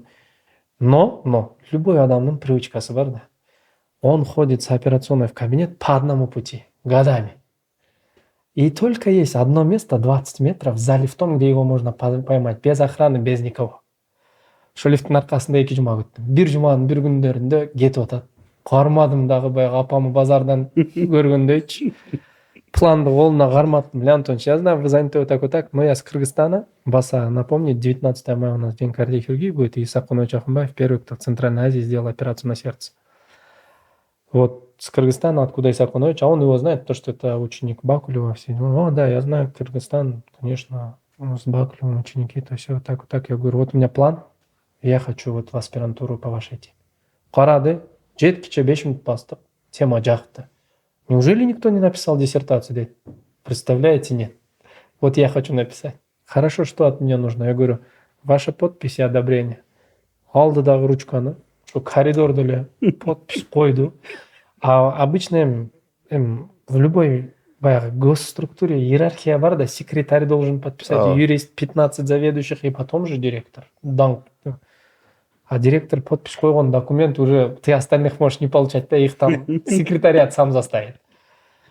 Анан ошол күнү эле план подписать этип баягы өзүмдүн устазым наставниким Алексей Викторович, я получил подпись директора, смотри десем. Ошодон кийин Алексей Викторович узнал, кто такие Ошские. Серьезно. Анан, ну то есть шустрые ребята, да? Анан күн ошол күнү подтверждение болду, финансирование келди, и ошентип аспирантурам, то есть ойдогудай болду, да? К чему я говорю? Я понятия не имел, смогу ли я вообще поступить. Во-вторых, будет ли у меня какая-то вообще тема ойдо жок эле, да? Бирок наставник мен 2 жума кыйнадым аны, бир теманы жакшы, ушу мощный теманы төрөдүк. Анан и вообще возможно ли это ойдо жок эле. Анан экинчи маселе пайда болду ушул жерде элечи. Хорошо, он на год дал финансирование. За год я смогу защититься, деген маселе чыкты. Аспирантура 3 жылда. Аспирантура, конечно. Да, 3 года, да. Он вот так встал, говорит, ты не наглей, говорит, ты радуйся, что тебе вообще дали директорскую тему. Субханаллах, Аллах настолько велик кен, наше дело, неважно, как это будет. Как это будет. Просто верь, это будет. И я это не на одном своем примере. Анан 1 жылда апробация болдум, ошо менен бүттү. 1 жылда тынчыттым барын, Кыргызстанга кайттым. Анда вот и постоянно, пока я там работал, өзім заведующийме, наставнигиме айтчу элем, да, вот я вернусь в Кыргызстан, а они мне говорили, меняй гражданство, оставайся, у тебя тем более директор поддержит, все, у тебя здесь жизнь, сахар будет депчу. Я говорю, мне зачем сахар? Я на родину хочу вернуться, я в историю хочу остаться, своему народу хочу служить, говорю. Давай не придумывайте сказки, типа патриот, альтруизм, кому ты расскажешь, сейчас дети пойдут, говорит, кушать надо будет, ты сразу пересмотришь свои ценности, да? А мен айтат элем, вот вы к нам будете приезжать в Кыргызстан, я вас буду звать дегенде, алар эмне дейт эле, оборудование, на котором мы работаем, оно дорогое. Ну, 500 000, на тот момент 1 000 000 стоил, да? Эфи установка, чем бул жерде эле мына адамдар ичип атат, толтура камералар, кымбат оборудование, да? Нурсултан Байке айткандайчы, все мы подкасты знаем, да, как снимать, там, сотовый телефон или одна такая камера и эти петлички. А здесь один микрофон шуровский, если вот так посмотреть. И, как все, наверное, оборудование этих подкастеров. К чему я говорю? А я им говорю, вы не переживайте, будет у нас оборудование или нет. Поверьте мне, будет, я в это верю. Инанки без кайтканда это все будет, мен кайтканда это все будет дейін. Заведующим сам Узбекистана был самаркандский узбек, на тот момент уже обручевший, он говорил: Абай, ты надоел. В Узбекистане 33 миллиона, у них нету этой установки. Ваш Кыргызстан на тот момент 5 или 6 миллионов, у вас тем более не будет ТН, вы еще беднее. Я говорю: как, не твое дело, говорю, поверь мне, говорю, он будет. Я заканчиваю это апробацию, все дела, в 2018 году возвращаюсь. Я возвращаюсь, 17-го беру отпуск, в декабре как раз, 12-го нам была апробация. В ноябре по гранту поставили аппарат. Специалиста нет-то полностью. В январе мне предлагают, уговаривают остаться. Я говорю: хорошо, месяц там отпуск возьму, говорю, попробуем. Ну, потому что когда за тобой академики или там заведующие, это другое дело. Когда ты здесь один, это другое дело. Ответственность другая, да? И ты и есть последняя инстанция, да? Другие эмоции. Я говорю: месяц попробуем, потому что на словах я вам могу горы обещать. Да. А на деле там ветер хуевла, да?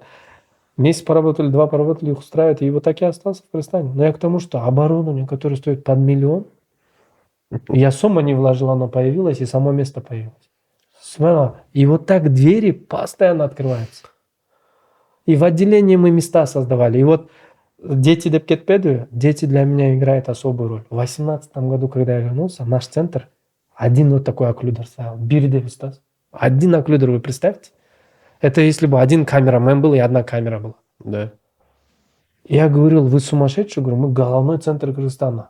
Один высокотехнологический центр. Уятко, денег нет, финансирование. Неткен, понятно, говорю. Давайте, у нас бизнесмен Канчабайкелер бар, вон на Лексусах едут. Каждый по штуке скинется, говорю. В год хотя бы 2 будем делать.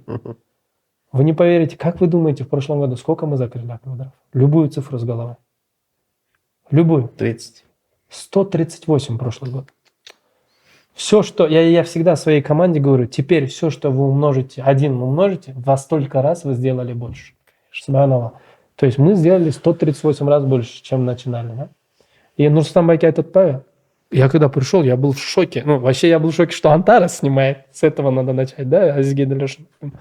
А во-вторых, когда пришел, уже 5-6 человек, ну ничего себе здесь организация. Когда вот сюда дошел, оборудование увидел, ну, субханаллах, бардыңыздарға, жұмысыңыздарға рахмат, что поддержали проект, кто здесь вот, несмотря у всех семьи, 2 часа ночи, все здесь. Понятно, эти 2 человека заинтересованные, но команда, которая здесь, команда, которая здесь, они делают огромную работу. Да? У нас тоже так-то за операционной все думают, что хирург, вот медсестры одной не будет, я могу операцию отменить. Вот медсестры или анестезиолога не будет, не будет ничего. То же самое, я уверен, вот каждый человек за камерой стоит, гримерка этот, кого-то не будет, пострадает выпуск, да? Конечно. Да? А ведущего можно заменить, да? У нас же 2. Вообще, да, вообще, в сути, я вообще подкасты не смотрю. Вот. Можно, оказывается, слушать Нет, очень интересно, вы мне ссылку скинули. Мне вообще понравилось. Во-первых, вот звук, то есть приятно слушать.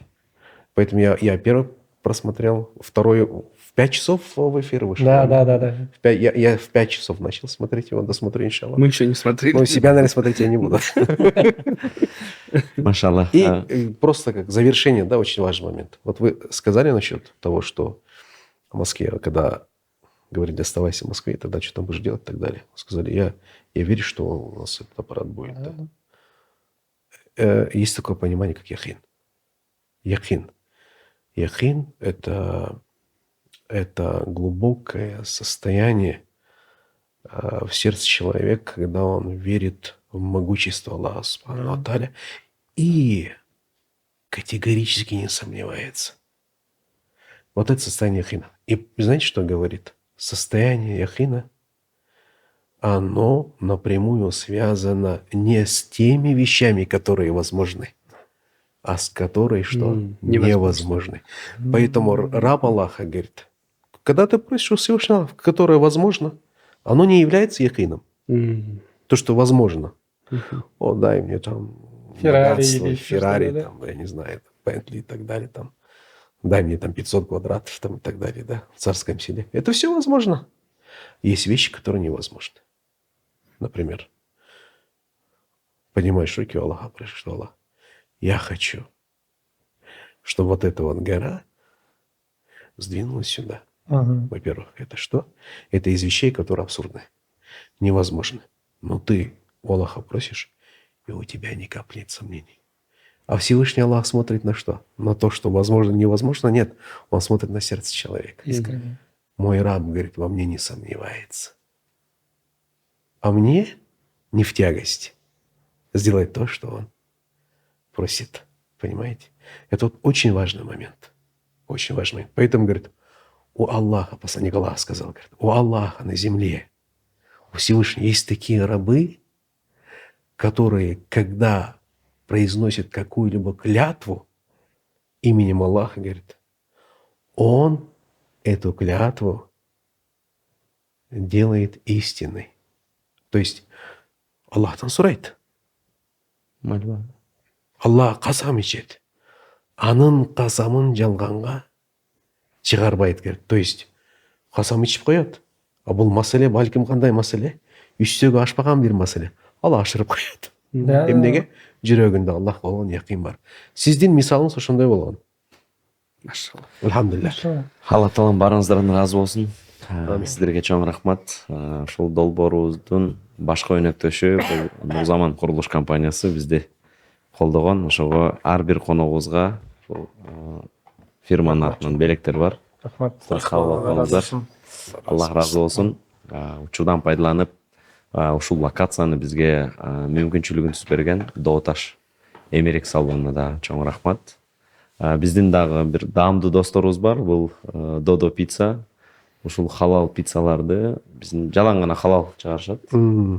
Ошого ичинде сертификаты менен кошо бир белеги бар. Ырымдап. Рахмат. Бүгүн кечебиздин эстелигине кабыл алып коюңуздар. Алла Таала береке берген болсын, иншалла. Бұл подкастты уюштуруучулардан дагы бұл сонун командаға дагы Алла Таала береке берген болсын. Бұл подкасттар аркылуу бир эле киши жашоосун өзгөрткөн болсо, баарыбызга тиякты жетет деп ойлойм. Иншалла. Биздин да ниетибиз ошол. Эгер бир адам жашоосу өзгөргөн болсо, биз учуштабыз иншалла. Иншалла. Рахмат. Чоң рахмат. Алла разы болсын. Разы болсын.